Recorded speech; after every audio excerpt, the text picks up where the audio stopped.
Welcome to the Bowel Chronicles, where we dive deep into the world of bowel health. I'm your host, Nikki Kilpatrick, and on this podcast we have raw and candid conversations with individuals facing various bowel conditions and illnesses. Through personal stories and shared experiences, we illuminate resilience and courage in the face of adversity. Be reminded that each story is personal and unique. These conversations are not to be taken as medical advice or to replace guidance from a doctor or healthcare provider. Our aim is to inspire and empower through these amazing stories, amplifying voices often unheard. So join us as we embark on this journey together. Sit back, listen, and be inspired. Enjoy the episode. Well, hi guys, welcome to another episode of the Bowel Chronicles. I'm your host, Nikki Kilpatrick, and today we are joined by the lovely Catriona Mill from Inverness, Scotland. Catriona, it's good to have you here. Share some of your story with us today. Hi Nikki, thanks for having me on. We've had a lovely chat before we're actually recording. Yes, we've been talking for some while. We're like, we better get this show on the air and get some notes down here. Catriona, your story is one of ulcerative colitis, and you're in a kind of period of remission, I believe. You're doing well on treatment, but let's go back to kind of the start of your journey and hear where your diagnosis came about and what life was like before that, and just let's see where it takes us. So in 2019, I was pregnant or had just had my first daughter, and during my pregnancy with her, I was having quite extreme rectal bleeding. And I was showing my midwife it, and she was saying, "Oh, like that's not great, but I think it's just piles as long as it's not coming from your sort of front end, that's fine." Went to the GP, showed her this picture as well because I was quite concerned by it, and you can see looking back that it was like really red, fresh blood, but there was also mucus in it. And they had also said, "Oh, it's just piles." Put me on things like Fibogel, all of that stuff. You'll have heard of all of that. Just soften your still with it. Yeah, had all of that, and that sort of helped things enough to take me to sort of when I went into labour with her. I had a really smooth pregnancy, but towards the end I had quite bad swelling, but not enough to say that it was what's that called when you're Preeclampsia. not enough to say it was preeclampsia whilst I was pregnant, but I was like the elephant man. I was huge. My legs were really swollen, everything like that, until I went into labour and I became really hypertensive. I had to be given labetalol to help with that. That then led to loads of other complications, like I had been induced with her, was basically tortured for 13 hours on a hospital bed with been on that drip. She was back to back. My waters had went prior to that. It was just awful. The epidural failed, so I couldn't feel my legs or move, but could still feel every contraction. Wasn't allowed to eat or drink. It wasn't great. And then had been sent for an emergency C-section with her. But on the way, so like between being signing the form for that and going to the theatre, I was like, something's happening. I can feel something's happening. So she had turned in that space of time. And so obviously when we went into theatre, they were able to get her out on the first sort of contraction with forceps. Came out purple, was like quite a traumatic experience for my first birth with her.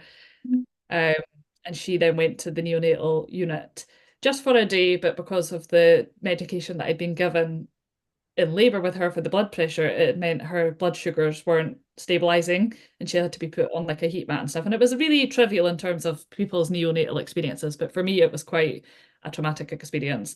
And that sort of year, I don't know what happened in this year that kept me sort of stable, I would say, colitis wise, but nothing could have been happening to any extent for me to notice anything, if that makes sense. But I just remember a really sort of key point.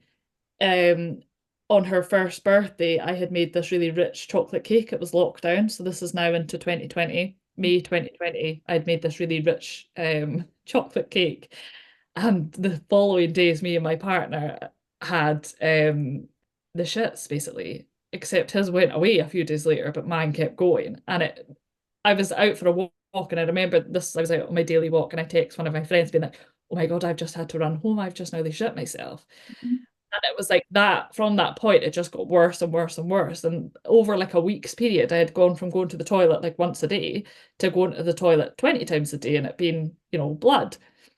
So it was really, really extreme in terms of like the overnightness of it. So I went to the GP, and said, like, listen, my mum actually has ulcerative colitis, her sister has Crohn's disease, there's somebody else in the family that has other sort of microscopic colitis or whatever. I don't know if this is just IBS, but something's not right.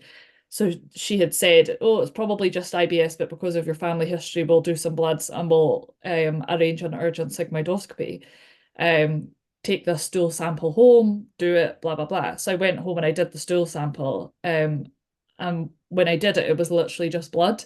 I've actually got a photo of that on my Instagram. It's very graphic, but I feel like it's quite helpful for people Yeah. to see what I was actually dealing with.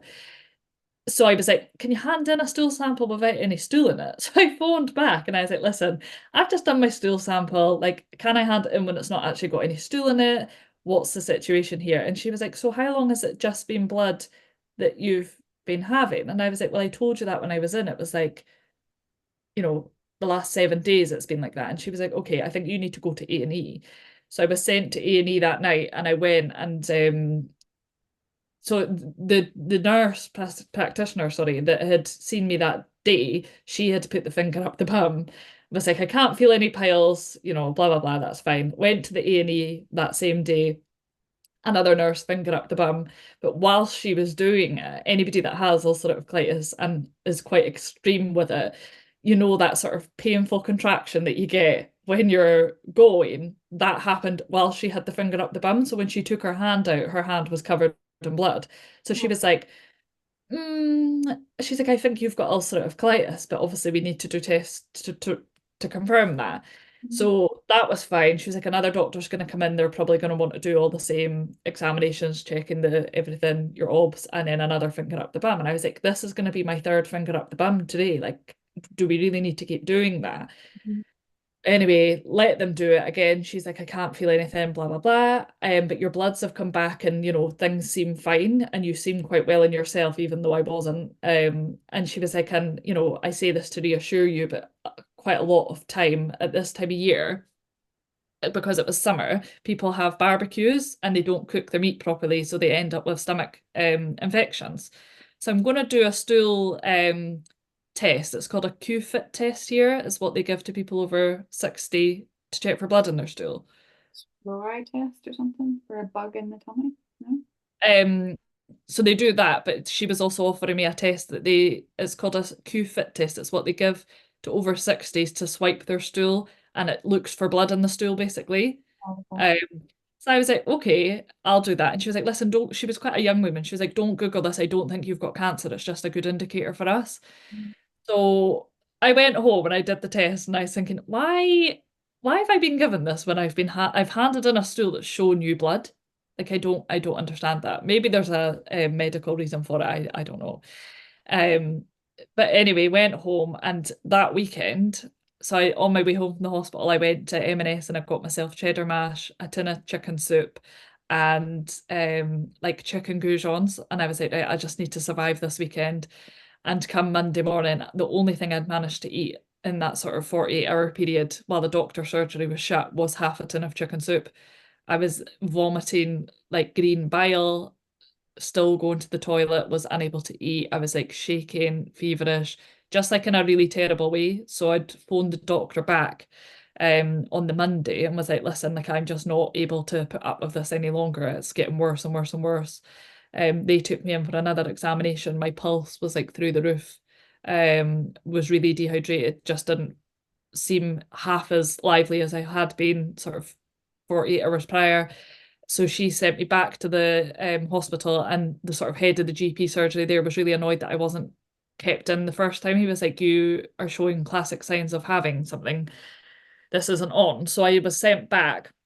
And at this point, I was very poorly because I don't like needles anyway. But they were trying to cannulate me in the A&E, and there's like a certain legal amount of times they're allowed to try before it becomes illegal. So it was like, I think it maybe 3 times, don't quote me on it, but every time somebody was trying, they were trying 3 times and it wasn't working. And it got to the point where I was like screaming. It's mortifying now, but like I was like in such terror, like I was so terrified. I was like, you guys need to stop this. So another nurse tried to make me feel better about it, and she was like, listen, if you don't let us do this, then we're gonna have to put one in your neck.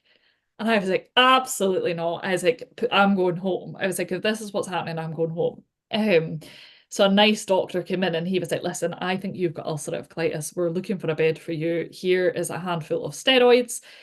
Gave me 8 steroids and was like, I have ulcerative colitis. Don't worry, these work really fast. You're going to feel a lot better really soon. I live a perfectly normal life. I'm a doctor.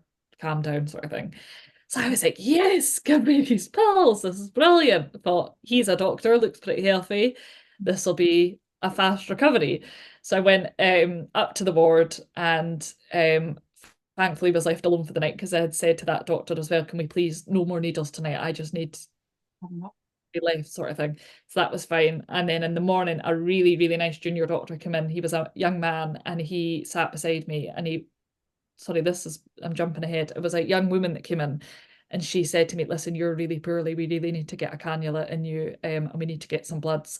So I can either try or we can put you down for a PICC line. And she explained that to me like this really nice, pleasant experience where they scan your vein and it goes in and it's really, they can't miss it. And once it's in, and that's it.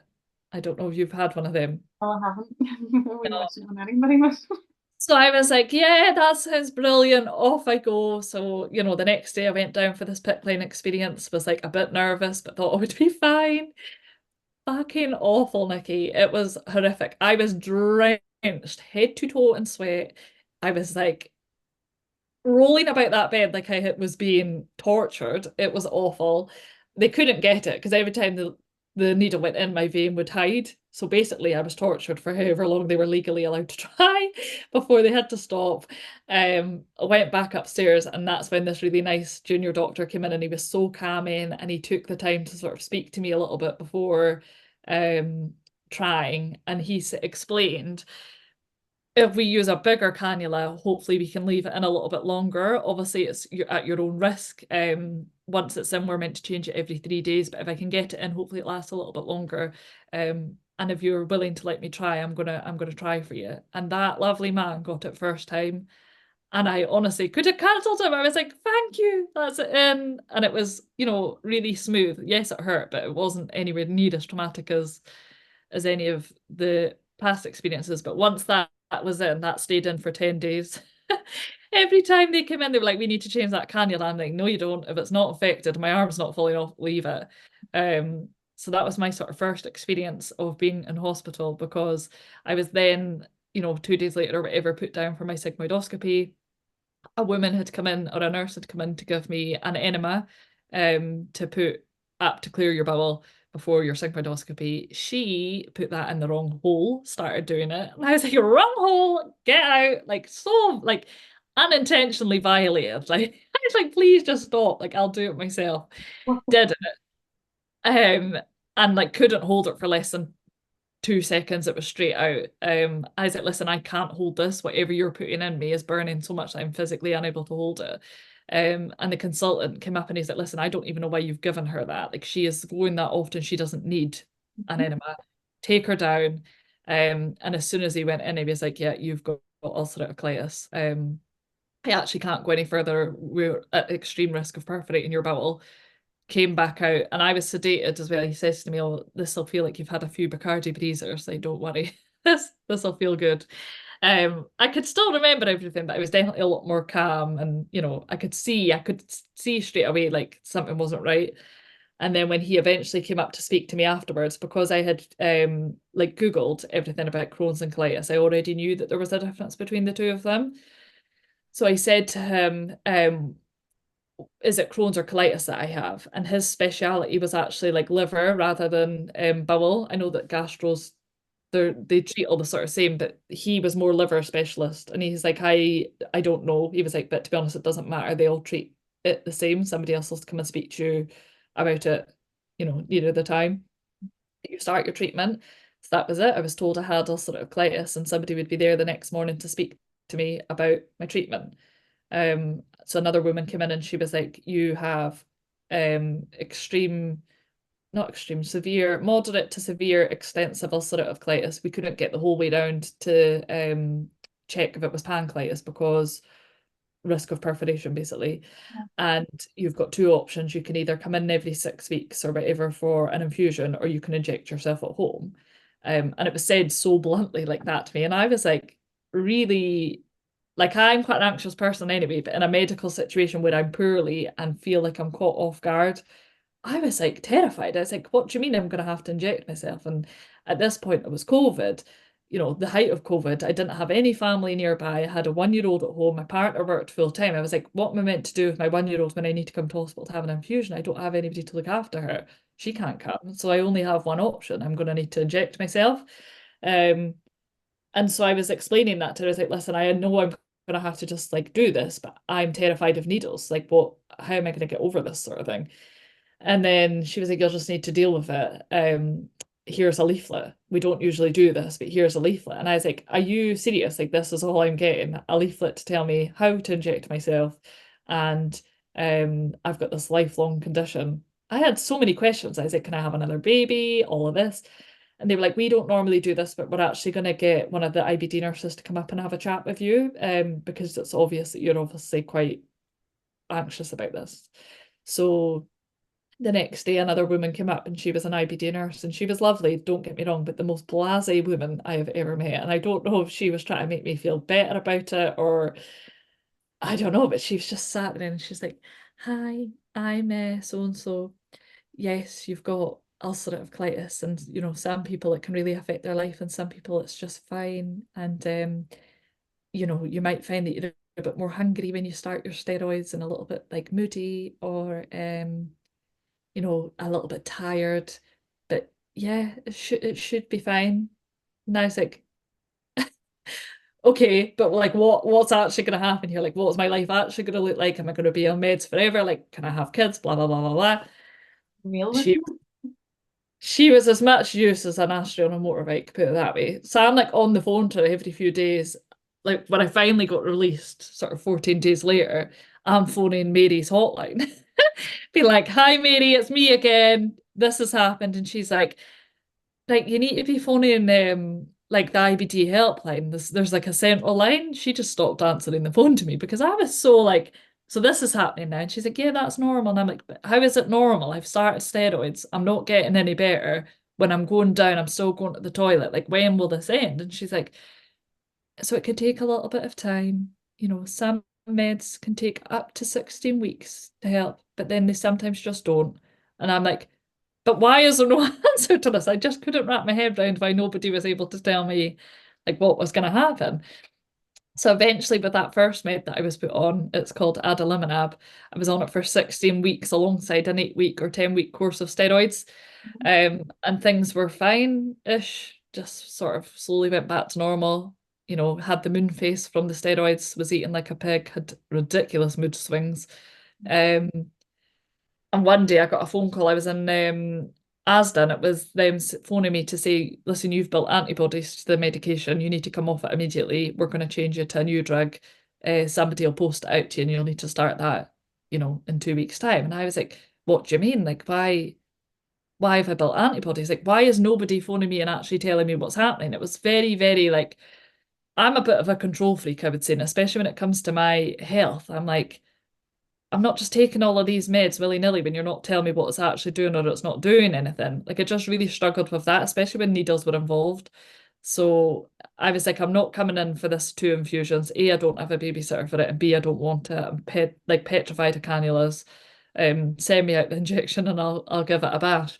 So I did that, and that sort of held me maybe for a year. And then this time I actually fell pregnant with my second daughter. And I did that intentionally. I did rightly or wrongly, I assumed, well, I wanted another baby. And then also, the more I was speaking to other people, you can wait 10 years for remission and it can never come. And I just didn't really want to waste those years waiting for something that might not happen. So I made the decision to go ahead with the pregnancy. And that helped things. I stayed pretty stable with her pregnancy wise, but 6 weeks post birth with her, things flared up again. And they just never really settled back down. And then I had to change that medication. And I changed to one that I was on for 6 weeks. And again, there must be something to do with hormones, because around her first birthday, so to the date, around both of my two daughters' first birthdays, I've had flares that have hospitalized me. So I was put into hospital again, going 40 times a day, doing that with a newborn and a toddler. Um, Has that always been your like main symptom where it's just constantly on the toilet? Frequency was always my worst symptom. Like the blood I could deal with, like it's not nice seeing blood in your stool, but the frequency is what ruined things for me, and the urgency. Because up until this point, I was sort of wearing a nappy daily. I was still going on like my usual, Right. my yeah, like because I had the two young kids and I didn't want them to suffer.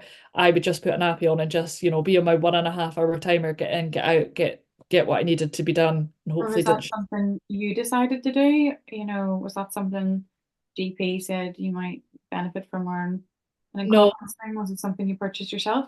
I purchased it myself. They don't actually ever encourage the use of incontinence pants because to them you shouldn't be shitting yourself once, never mind, 2 or 3 times a day. You're that level of incontinence and your drug or medication's not working.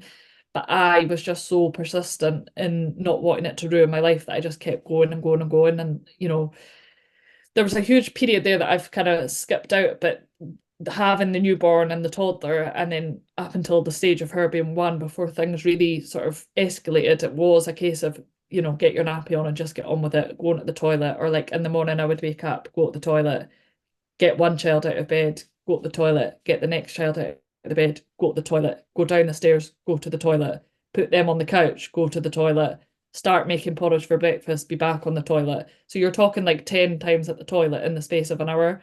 And that's how I lived. And for me, that was normal. And usually around sort of lunchtime, things would settle a little bit, and I would be able to go out for a few hours in the afternoon with the nappy on, and things would be fine. Was there ever But a case of, you're wearing this nappy, did you soil yourself, or was it just a reassurance thing of I've got that there if it was a reassurance thing for me, but I did used to shit myself. Like that was the turning point for me, because I a few times, I think I've only actually properly, excuse me, shit myself maybe 5 times in public, if that, but it's always been like in my car or on my way back to the car or on a walk when I've been close enough to sort of walk home and deal with it. But it was getting to the point now where it was happening too often that I wasn't like I was binning clothes. Like it wasn't just a little skid mark, it was a full-on cowpat turd in your knickers. Like it was easier just to put it in the bin than it was to try and clean it. So I was getting to the point where I was binning so many clothes, like 5 times is a lot of times to have to bin trousers. Um, and I just decided, no, a nappy needs to go on to have that little bit of reassurance. And if it did happen when I was out and about, I could go to the toilet and sort myself and get the nappy back on and, carry on with my day. And what was the the attitude of the colorectal nurses, of the team whenever you're living life wearing a nappy?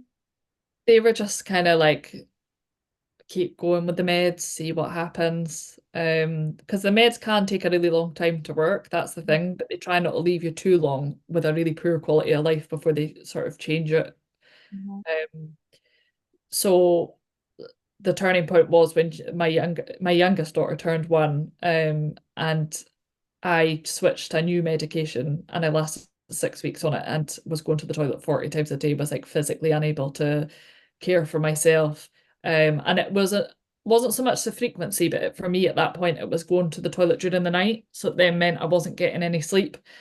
Every night around 9 p.m. the bowel frequency would pick up, and I would know that that would be me until about 6 in the morning before it would settle down. And then my kids get up at 6, my partner would leave for work at 7. Like it was just relentless, and it got to the point where I just was physically, emotionally, mentally, like all encompassingly on my knees. I just couldn't do it. And I remember looking at myself in the mirror, like a very distinctive like moment of just being like, I just can't do this anymore. Like this is the straw that's broke the camel's back. I've lived like a dog for 3 years at this point, or 2.5 years at this point. I can't do it. Like there's nothing that I can do to make this any better.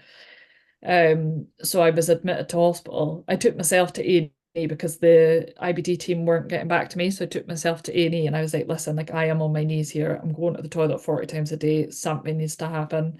Not one bowel movement that I had passed in that time period didn't have blood in it. I was so anemic. I was reliant on infusions. I was actually in contact with a dietitian where I was having to have protein supplements to sort of boost my nutrition. I was malnourished. I've got that written on a letter. She kept using words like, you need to recover, you're in a recovery period. And I remember thinking, what am I recovering from? I was so baffled by her terminology that it then made me realize how ill I actually was. And I was saying to her, but how am I not like skin and bone? I still, I'm a healthy weight, even though I had lost like 2 stone or whatever. I'm still a healthy weight. And she explained to me that when you are that ill, whatever you're putting into your mouth is like your body clings onto it really quickly. She was like, you're in that state where whatever you're eating, because this is the other thing, I'd be eating a meal, but before I'd even got a quarter of the way through my meal, I'd be on the toilet, back to the table, on the toilet. Like it was, I don't think anybody realizes how much, because I used to say it to my mum, and my mum would be like, it really concerns me that you're saying this, but I don't understand what you mean. I'm like, I am living with like a ball and chain to my toilet. Like I live with a chain to the toilet. Everything I do is consumed by the toilet. Like I can't explain it any better than that. It was literally like I'd get up, I'd need to go to the toilet, I'd turn over in bed, bowel movement. Your partner in bed would look at you, it would trigger a bowel movement. Like it's honestly, people that have got what's that sickness bug that you get when you're pregnant? Oh, God. Hyperemesis. It's called hyperemesis, and people I've seen speak about that have been like a colour could trigger sickness for them. And I'm laughing, I've called it a sickness bag. I don't mean that that's like something light. I know that it ruins people's pregnancies. But they would say things like, oh, a certain light would trigger sickness for them, or a colour, or like a smell, or whatever. And I used to be like, it's a bit of a sickness bag, like, can't be that bad. No, ulcerative colitis in its extreme form, even looking at somebody would trigger a bloody bowel movement for me. Yeah. It was honestly awful. And like I laugh about it, but I can't believe I lived like that. I cannot tell you how often I was at that toilet. And like I feel like I'm even missing key parts of it, but you'd be on the toilet but be wanting to vomit while you're on the toilet. The pain, the amount of blood that you'd be losing, the diarrhea, it was just awful, like actually awful. That pain, like, is it a pain in your stomach? Is it a pain low down in the rectum? Can you? So it flips. So like when I was first diagnosed, it was like when I originally went to hospital with it, it was like a contraction pain, like worse than being in labor. The pain would come on, you would have to run to the toilet, you would shit for Britain. And then it would subside, and then, it would start again. And then for a long time, sort of that maybe year and a half after being diagnosed, there was no pain. It was just blood constantly. And whilst I was pregnant with the second daughter, I would maybe go to the toilet 5 times a day, but they would be pretty normal. They were just covered in blood. It was fairly urgent, but not too bad. It was just fine. And then the more it sort of went on, it was like becoming more and more urgent, but not really painful. It was just you had 0.5 seconds to get to the toilet, or you would shit yourself. Other points it would be like really crampy. And then other points it would just be like the frequency and urgency would be so severe that you didn't really have time for any pain, if that makes sense. Like when I was admitted around the second one's first birthday, I remember being on a drip, and I said to them, you need to give me a drip that I can take to and from the toilet. And they were like, oh, we don't have any of that. And I'm like, well, you might as well put me on a drip on the toilet, because That's where I'm gonna be. and it was a woman that was quite, I would say, uneducated on the disease, because she was like, oh, you'll be fine, just ring the buzzer and I'll come in and let you out. So I was like, okay, I'll do that. Obviously went on the strip, got the urge, pressed the button, nobody came, shit myself. And when they finally came, I was like, listen, I've soiled myself because you guys haven't came. And they were like, oh, we were dealing with an emergency, something had happened. And I was like, that's fine, like I'm not taking that away from you, but equally I cannot physically sit on the strip. I need to be able to access a toilet. So when they came in to swap it for me, as they were swapping it, I was like, I need to go to the toilet. And she's like, just give me 2 seconds. And I was like, please just leave the room. And she's like, do you want some help cleaning yourself up? And I was like, listen, no. I was like, I understand that you're under a lot of pressure. I get that. I was like, this is no disrespect to you, but you just need to leave me alone right now, because, I've just shat myself twice in the space of being in your company, and you're not really accommodating that. I was like, so can you please just leave me? to sort of regain my dignity, I guess, and clean myself up. But yeah, that was an awful sort of 2.5 years to get me to this point where I then started the drug that I'm now on, which was Stelara, or is Stelara. So that was during this hospital stay where they gave me a sigmoidoscopy, was like, right, this drug's not working, get off it, start this one. Started that, and it was going to be my daughter's first birthday the next day. It was like when it was the weekend that the Queen died, because it was her funeral on the Monday, I think. Mhm. And that was when my daughter was turning 1, and I was like, I can't wait until Tuesday, because that then became a bank holiday, so none of the main consultants were working. I was like, I can't wait until Tuesday for you to come in and probably send me home anyway. I was like, I need to be discharged because I'm not missing my daughter's first birthday for that. So a nice nurse was like, listen, we can't discharge you, but I am going to get the psychiatric team to come down and speak to you because you can tell you're not really coping. And then she sort of winked at me and was like, listen, this can pull strings. So can you just sort of Go with it. go? Because I was thinking, I don't need a psychiatric team. I need just to sort my fucking bowel out and let me, go home and see my daughter. Obviously, I'm going to be upset about it. It's like history repeating itself. Yeah.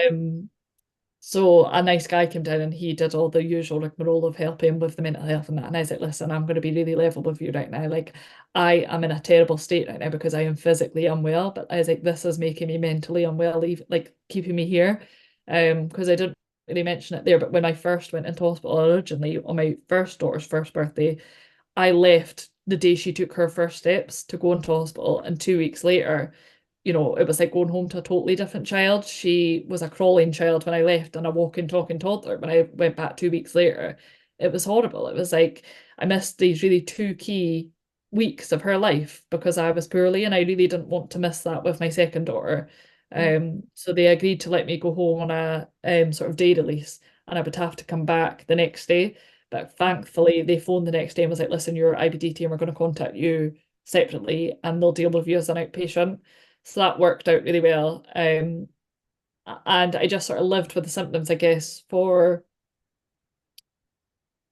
maybe like 2 weeks before they contacted me again. And they were like, look, let's get you back in for another infusion in 5 weeks. So we did that.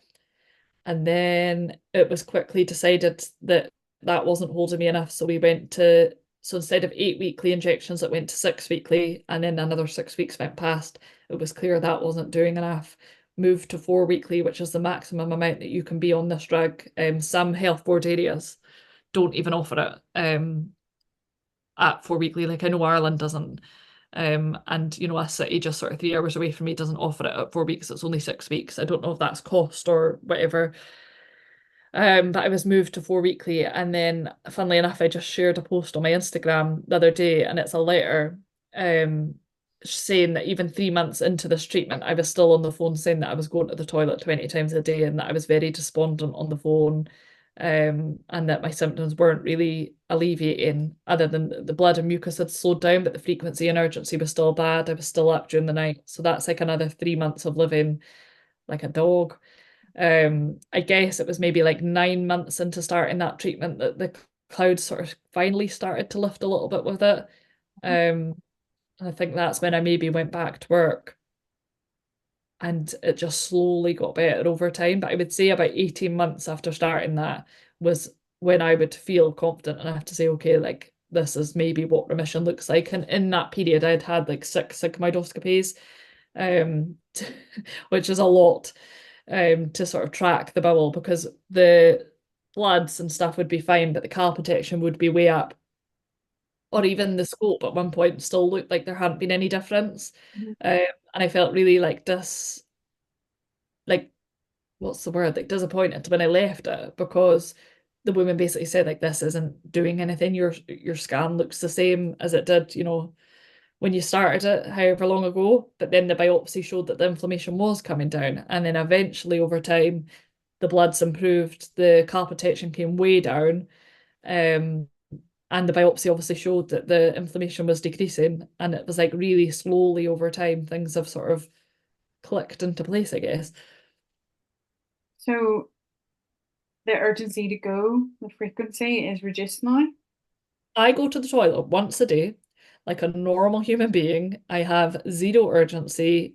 Unless, so sometimes you get a little bit of urgency depending on what you're doing or what you've ate. Like I've had maybe 2 or 3 blips, I would call it, where I've been like, oh, is this a flare? Like I need to go to the toilet, but nowhere near what I was dealing with. Um, I just live like a normal person. I just go to the toilet once a day. It's fairly regular, same time, normal consistency. I actually have a little bit of the other issue now where if I don't eat enough fiber, I get a little bit constipated.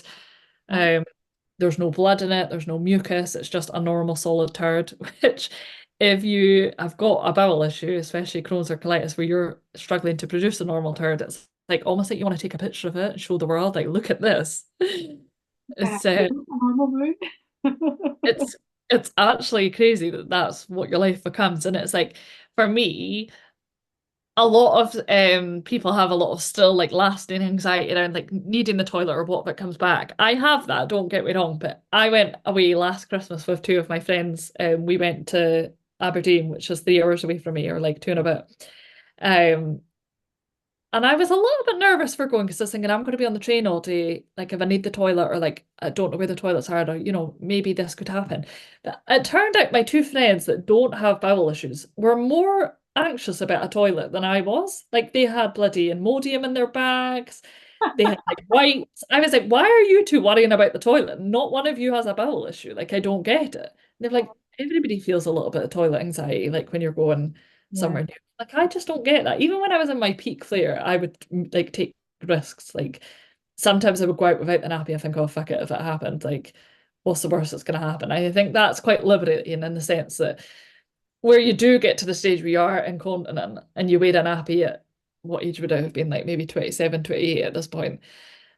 A young female, was wearing a nappy. I just think, what's the worst that can happen? You're gonna shit yourself. Like I think when you get to that stage where that the worst thing has happened to you, I guess at that age, you just stop caring, like, Yeah.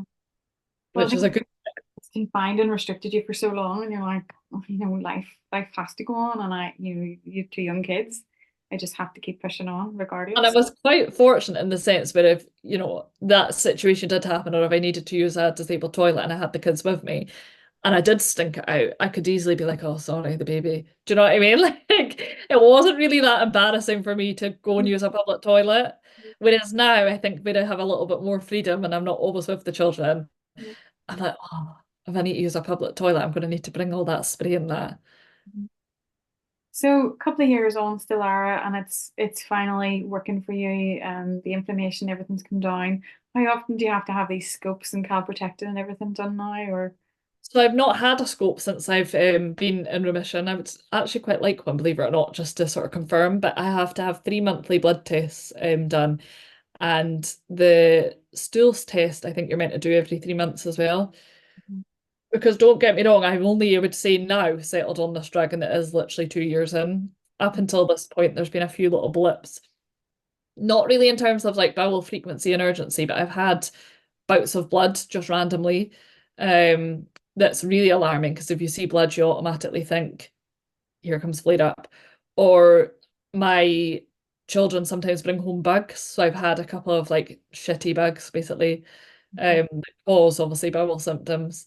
Um, and there's been a few situations where the fatigue, which I'll go on to say about in a minute, has been so bad, and the joint pain and the mouth ulcers. It's like, it was Charlie actually that pointed this out to me. She was like, do you think you maybe are still in remission, or do you think that you are having a flare up, but you're not necessarily having the bowel symptoms? Because, joint pain, ulcers, fatigue, they're all symptoms of bowel issues.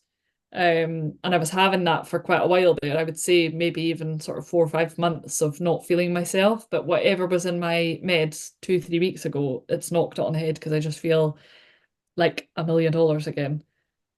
Obviously not completely $1 million, but nowhere near what I was sort of feeling for that sort of 4 or 5 months there. I kept going on my Instagram page and saying, there's just something not right. Like my joints just don't feel right, or, this fatigue is awful.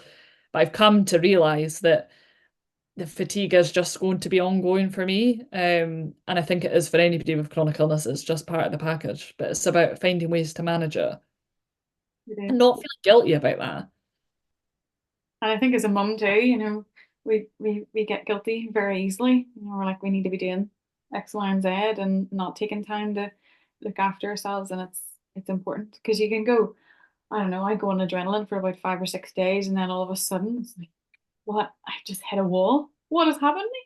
That's it. And I think as well, and I always say this, but I never want to make anybody that is quote unquote just a mum and there's just mum level of tiredness. But when you're a mum of two young kids, it's fucking exhausting. Like anybody that parents two kids that are my children's age that are, 2 years apart, I think hats off to you because it's relentless. When they're young, it's relentless in terms of like what you're doing for them, the nappy changes, the feeding them, everything like that, that is a constant. But when they get a little bit older, they're less reliant on you physically, but mentally, like they're in your ear 24/7. And I love that. Like I absolutely love that they chat to me and things like that. But it's like sometimes, please, like mommy just needs you to be quiet right now. Like mommy is mentally fatigued and also now physically fatigued. And it's so hard because they are just constant and it's brilliant, but it's really hard being a mum anyway doing that. But being a mum with a part-time job and is chronically ill and also has all of these other responsibilities, it's really hard work. And I think it's taken me a lot to sort of step back and look at it objectively, like get out of my own feelings of feeling guilty or whatever about taking time or, saying no to going to soft play the fourth day in the row or, we're not going back out when we've been out all day, sort of instilling that in them has been harder but easier for me in a lot of ways because I've had to do it because I'm not able to do it. Um, and my eldest, she's 5. I think she is getting to the stage now where she's going to have to be told at some point, mummy is poorly and isn't maybe able to, go out for a walk in the morning, go to soft play, go to see a friend, go to the trampoline park, come home, go out for dinner and still want to be going to the park again before bed. Like that's just too much. And I'm also trying to instill in her that you have to listen to your body and you need to, rest when needed because she's not long started school. They start school at age 5 in Scotland. And she is exhausted. She's like so exhausted come Friday and explaining to her that she's crying because she's tired is really tricky because she's like, I don't know why I'm upset. And I'm like, you're upset because you're tired. You need to listen to your body. And it's so sweet because she says to me, I can't hear what my body's saying to me. I can't hear it. And I'm like, but it doesn't physically talk to you, darling. Like this is, you're gonna learn this in time. But when we're crying and we don't know why we're crying as females, it's because we're tired or we're hungry. And you're not hungry because you've just ate your dinner. So that means that you're tired. So I'm trying to explain it because she's like very much on the go, wants to be on the go all the time. So I'm like trying to, show her. Mummy settles down by reading a book. Maybe, as you get older, you're going to want to do that. Or mummy will maybe wind down by sitting in silence. That's something that maybe when you get older, you're going to learn to do that too. But I'm really trying to do it like positively, not being like, well, mummy has to rest because if I don't, I'm going to end up ill. It's like mummy wants to rest because that's actually really important for your health, whether you're chronically ill or not. So it's nice because I have had to do it because of my health, but equally, I think it's really important to teach your children to rest as well. I have a question for you, Catriona, and it is, has surgery ever been mentioned? So everybody up until this point that has been interviewed with ulcerative colitis and Crohn's have all been through stoma surgeries or surgery at some point, and some gone through reversals. Has that ever been mentioned to you? Has it ever been something that you've thought about? Um, what's your take on that? Because I know Stellara is working, which is fabulous, but Um, 2 years of yes. So from the day I was diagnosed, surgery is something that was mentioned to me. And he didn't mention it in a way of you're going to need to have this. He was just like, this is something that's an option. And a lot of people do end up with surgery at some point. And it was said to me in a way that he could tell I was very inquisitive. Is that the word? Like I wanted to know about the disease. Like I'm the sort of person that I want to know everything. But I actually think that was at detriment to myself. I think it's one thing to be educated on what could happen, and it's another to sort of torment yourself on what might never happen. So I unfortunately fell down the trap of, from that date, and I still do believe it to a degree, although I'm trying to have the mindset shift on it, that that's going to happen for me at some point. Stoma surgery is going to happen.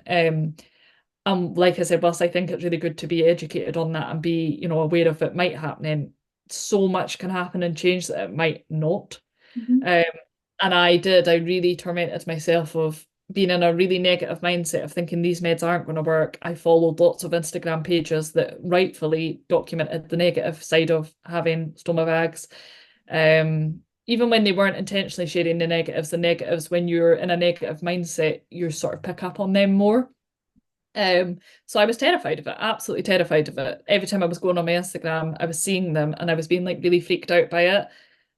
So I actually at one point banned myself from looking at any content to do with IBD, because I don't know if you've found this, you might not really have picked up on it that much if you've not got IBD, but anybody that shares their story usually is worst case scenario. And I don't like using that word because I know that stoma surgery isn't worst case scenario. And I'll maybe get onto that a little bit better in a little minute. But for me, it was always worst case scenario, not because of the bag, but because of the surgery. Like, I look at me getting a blood test. I cry every single blood test. I don't like needles. I can't stand not being in control. So the thought of being under general anaesthetic and having people touch my insides and that like freaks me out. The recovery of it when my children were so little absolutely freaked me out. Like, I just really didn't like the idea of surgery at all. And then even living with the bag, I was thinking, oh, fuck that. Like, it was honestly worst case scenario for me. But sort of 2 years ago, when Solara wasn't working, even sort of 3, 6 months into it, it would still be something I would say on the phone, like, is this something that's going to happen next? And I think my nurse, he sort of knows the sort of person that I am. He never wanted to say it. And for him, it very much is a last resort. He wants to exhaust all the drugs. Um, but he would say things like, without saying it, this is our, and meaning like without saying surgery is our next option, he would say things like, so this is our last option in the tin, or one of the very last options in our tin. But knowing not to say the word surgery because it would trigger a meltdown on the phone and he would have to be on the phone longer. Um, and I would say at that point, and I remember saying it to Charlie, it's why I kept in such close contact with Charlie. She was going through the surgery and I was thinking, this is going to be me. I'm going to have to do this. This is what's next for me. And I remember sitting down with my sister who was pregnant at the time. And she was actually giving me in trouble for something that I had done. We're quite an open family where we pull each other up if you're not pulling your weight or whatever. And I had apparently done something that needed pulling up for, and she was trying to have that conversation with me, and I just broke down and I was like, listen, I'm not physically able to give any more at this stage of my life. I am really poorly. I've not been completely honest with you and Mum about how bad things have been. Like, I am now at the point where I really believe that I'm going to have to go through surgery, and I feel terrible about that because you're about to have your first baby. And I'm going to be really reliant on our mum. That's the only one that could really help with childcare. And I feel terrible that I'm not going to be able to be the auntie that I want to be for your baby. And if I end up having surgery and it's when you've just given birth, the amount of guilt that I will feel around that is awful. And it was like this really vulnerable, I'm like even tearing up about speaking about it now, but it's like this really vulnerable conversation that I had with my sister where I've been like, sorry, like I feel like I'm letting everybody down. Sorry. You're all right. Okay. And she was so understanding about it. And she was like, listen, if that happens, we'll like pull together and it'll be fine. And it was, because it's like something, and I always say this as well, it's like something overnight clicked with Stellara. Like, it honestly felt like magic, because I had got to that point where I was on my knees and I was saying to my surgeon, not my surgeon, my nurse, like, if it comes to it, I just need to be well for my children now. And I can't keep living like this because it's just not practical. And I was ended up putting myself in situations as well, like, I totally brushed over this, but like dangerous situations where I'd be speeding home trying not to shit myself, and leaving my kids on the driveway because I needed to go in and use the toilet. Like, I live in a very safe area, thankfully that sort of thing is fine, but it's like, that could easily happen somewhere else, and somebody could have abducted my children. Or things like when you're cooking and you need to go to the toilet, like, something could have caught fire. Like, these things are such serious things that you often overlook, and it's where I have 2 young children that sort of was a wake-up call for me, that I can't keep living like this. Like, I can't keep speeding and putting my children at risk because I need the toilet. Or like when we moved house, we were having to consider things like I can't live on a street. We viewed this house and it was really nice, but it didn't have a driveway. I was like, I can't live here because it doesn't have a driveway. I can't have an on-street parking where I can't get to the toilet straight away. And by the time I get out of the car, get my two kids out of the car, the shopping, I've shit myself before I've even unbuckled a child. Like I needed a driveway, or we needed a downstairs toilet for that reason, or even when we moved into this house, the kitchen needed done. And the week that it was scheduled to get done, I was having a terrible week with my colitis. I actually had to cancel the plumber to come. And thankfully, it was my brother-in-law and he was really understanding. But I couldn't be in a house where there was no running water because I was at the toilet constantly. Like it's just loads of things about it, like impacts your life that I don't think unless you've been through it or you understand it, you just will never get it. And like people would say to me, like, don't cancel the plumber, just go and stay at your dad's for the week. And I'm like, I can't do that. He lives in a house with one toilet. There's 4 other people that live in that house. It's not comfortable for me to be in somebody else's house when I need to go to the toilet 40 times. Like it's just not, it was just a nightmare. Yeah. So the long and short of that was, is I got to the point where I actually would have welcomed surgery. And I feel like people that have bowel issues and have maybe dealt with it for long enough, they understand that it's quite exciting to think, oh, well, actually this could change my life for the better. And I found myself really like idolizing the bag, I guess, and like almost been a little bit resentful of all of these people on Instagram that had, suffered and then got a bag and were apparently living their best lives. And it was like, well, this seems to be the only option here because nobody's documenting their success with a biologic. I then became like really fixated on the bag really being my only option. My only way out was to sort of consider the surgery and go through with it. So it was, and that was another point. I'd sort of remember messaging Charlie, being like, I'm going to need to phone this like IBD team in the morning and say, I can't do this anymore. I'm going for the bag. And I don't know what happened, but I never ever ended up making that call because it felt like I'm saying overnight, Stellara just started working. And it honestly felt like magic, like literally like magic. So yeah, now I'm at the stage where I'm not against a bag, but I would like to think that I've got a few more years left with the drug. And I've always sort of remembered a call that I had with a nurse who has MS, but she's an IBD nurse, and she was like, listen, I don't speak to all of my clients about this sort of thing, but I can tell that you're obviously open to it. And she was like, try and do things that help your mindset, and like things like manifestation is really, beneficial, or, just think about getting to that next step. So for me, it was always a real worry that I would need surgery when the kids were little. She was like, I, with her MS, used to try and get to a certain point, and when she got to that point, she would sort of pat herself on the back and be like, let's get to this point, and setting like small, really realistic goals for her to sort of get her kids that little bit older, for that when her condition did worsen or whatever, she had, got to that stage and she didn't put big pressure on herself, and it would be like, let's just see what tomorrow brings and get through that day. And that really helped as well, because I almost feel like when you do go into remission with your colitis, it doesn't, I'm saying it happened overnight, but it definitely didn't. It was like small steps and daily habitual things that I did that helped me cope with the disease that little bit longer to let the drug work, if that makes sense. And it was silly things like starting a daily gratitude journal, or counting my blessings that I wasn't shitting myself every day, or like that poo looked a little bit more normal than the last one, or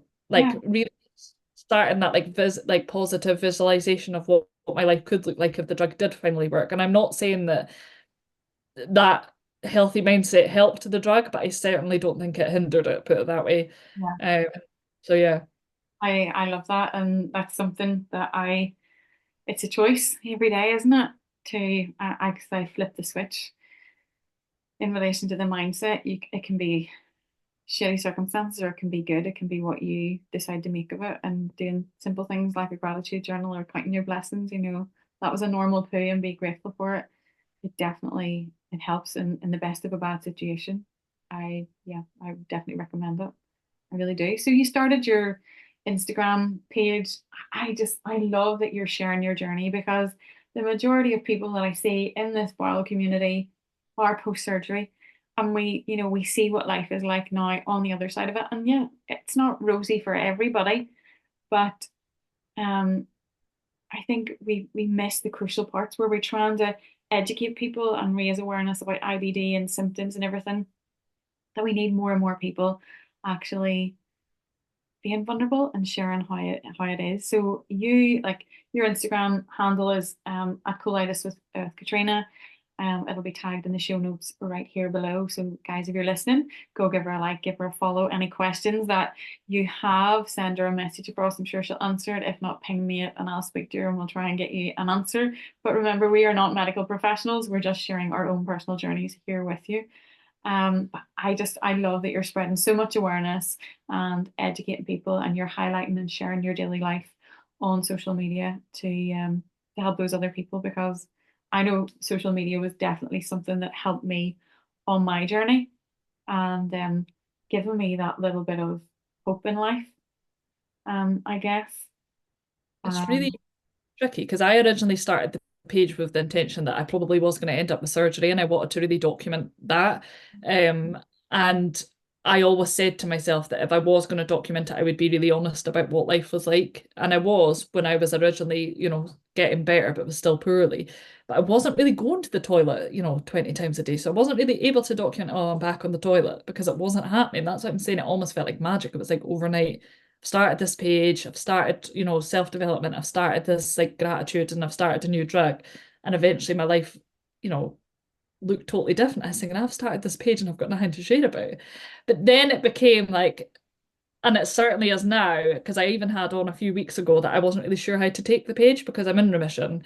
And sometimes I worry that by staying in that community and immersed in that community, seeing everybody that's still quite poorly or whatever, can highlight the issues that I am maybe still having. So like the fatigue and joint pain and everything like that. If I wasn't seeing everybody else speaking about that, would I be feeling it? Because I have people that I see at the school gates or whatever that have the same condition as me. They're on the same meds as me. And I'll say things to them and they're like, what's that? Like terminology to do with the disease. And I'm like, how do you mean, what's that? How do you not know what that is? And they superficially, I guess, just get on with the disease. I mean that like as in on the surface, you would never be able to tell they have Yes. Crohn's or colitis. It's only because I've asked them that. Mm-hmm. And it's like, how are you living this like really normal life where you don't know what all of this is? Maybe is still impacting them. And I know it is because you can't not, but it's like me and Charlie have spoken about this. Have we immersed ourselves into it so much that it's like it's become like I would say I'm like Catriona with colitis now. And that's a good and a bad thing because I'm happy to be open about it. But that's almost why I had changed my name, because it used to be IBD and me. And then I changed it because I wanted to be a bit more different. But then I decided, well, it is always going to be Catriona with colitis. However, let's reframe that and do colitis with Catriona. So it's like the colitis is coming along with me rather than me with the colitis. Do you know what I mean? Yeah.